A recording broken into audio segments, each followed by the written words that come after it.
Hello and welcome আড্ডা with knowledge. আজকে আমরা ইনস্ট্রুমেন্ট সংক্রান্ত যতগুলো জিকে কোয়েশ্চেন করতে পারবো সেগুলো দেখে নেব।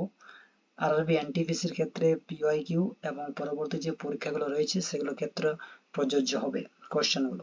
1 নম্বর, which of the following is not associated with santoor? Santoor বাদ্যযন্ত্র ব্যবহারের ক্ষেত্রে কোন ব্যক্তির প্রযোজ্য নয়? 4টে অপশন রয়েছে, সেক্ষেত্রে কিন্তু অ্যান্সার হয়ে যাবে অপশন বি, আমজাদ আলী খান।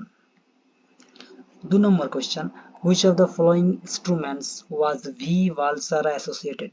V. Valsara কোন ক্ষেত্রে অ্যাসোসিয়েটেড, কোন বাদ্যযন্ত্রের ক্ষেত্রে? সেক্ষেত্রে অ্যান্সার হয়ে যাবে option C, piano.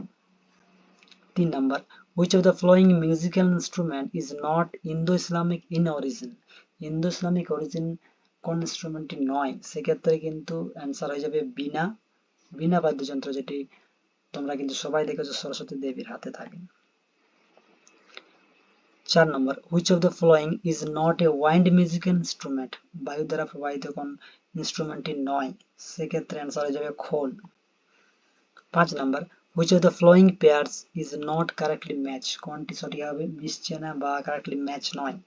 Pakhawaj, Shivakumar Sharma, এটি কিন্তু সঠিকভাবে মেশেনি। বাকিগুলো কিন্তু প্রত্যেকটাই সঠিক অ্যান্সার। সিতার পণ্ডিত রবি শর্মা, সরদ আমজাদ আলী খান, তাবলা কিষান মহারাজ ঠিক রয়েছে। কিছুগুলো বাদ্যযন্ত্র রয়েছে এবং বাদ্যযন্ত্র কোন কোন ব্যক্তি বিখ্যাত সেক্ষেত্রে কিন্তু আমরা দেখে নেব। সন্তুর শিবকুমার শর্মা, তার পুত্র রাহুল শর্মা, ভজন সাপরি, তার পুত্র অভয় সাপরি এবং তরুণ ভট্টাচার্য। 2 নম্বর, সরদ আলাউদ্দিন খান, আলী আকবর খান, আমজাদ আলী খান, বুদ্ধদেব দাশগুপ্ত, আয়ান আলী বাঙ্গাস এবং বাহাদুর খান, এগুলো কিন্তু উল্লেখযোগ্য নাম। তাবলা জাকির হোসেন, আল্লাহ রাখা, আকরাম খান, সন্দীপ দাস, যোগেশ শামসি, এগুলো কিন্তু মনে রাখতে হবে যে নামগুলো কিন্তু পরীক্ষায় প্রায় আসে। ফ্লুট বা বাঁশি হরিপ্রসাদ চৌরাসিয়া, পান্নালাল ঘোষ, নিত্যানন্দ হলদিপুর আর রঘুনাথ শেঠ।